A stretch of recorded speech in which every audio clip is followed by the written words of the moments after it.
You haven't mentioned Justin Fields' name yet. So that leaves Trey Lance and Justin Fields of people you haven't mentioned yet.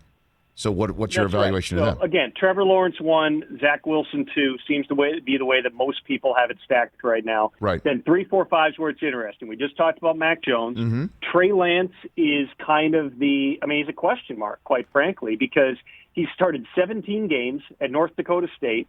Only one of those games came in the past 14 months because their season got moved to the spring, and he's only thrown 30 passes in any of those games twice.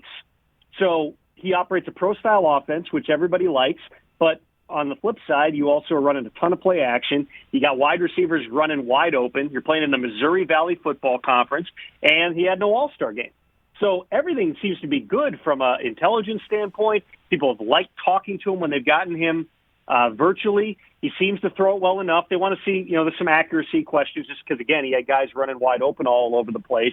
I spoke to his quarterbacks coach, Quincy Avery, yesterday, who told me he's going to be a little bit more compact in his delivery. They've been working on that since October because, of course, he didn't play football after October, so he's had nothing but time to work on that. So they're hoping just to tighten up his stroke a little bit.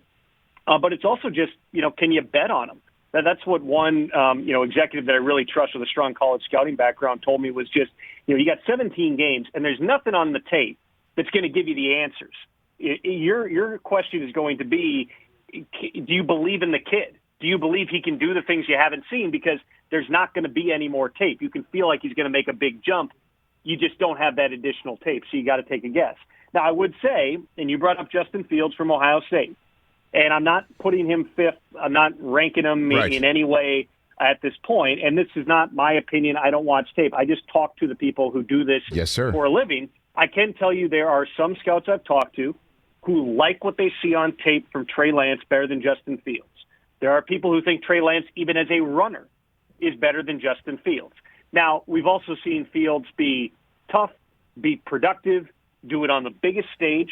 The questions with him arise from two areas. One is, what type of leader is he going to be? Because he is a quieter type of personality. Everybody who's been around him, people who like him say, yeah, he's a little bit more quiet, a little more to himself. His first year, there was some criticism just about, did he really try to get to know his teammates because he was coming in trying to win the job. Sounds like he came out of his shell more last year. He was embraced there. Now teammates vouch for him. But that just, anytime you've got a quieter player, whether that's Kyler Murray was kind of like that, Justin Herbert last year was kind of like that. They're not the typical alpha male, and so that is something you dig into.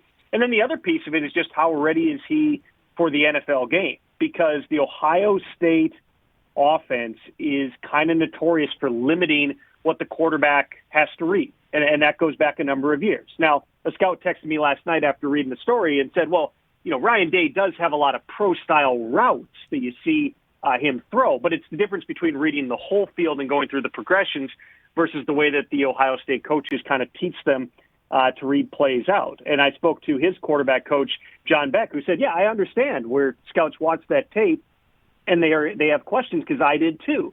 They said they talk through plays about just, why is the ball going here? Why on this, you don't have the deep shot, and then you don't throw the 5-yard under route. You take off running.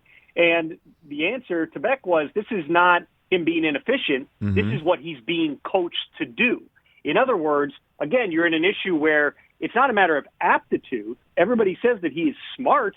It's a matter of you haven't seen him do it. And so is that going to translate better than maybe some other quarterbacks who have tried to make that transition in the past? Hey, you watched all the way to the end. Thanks for that. Watch more right here.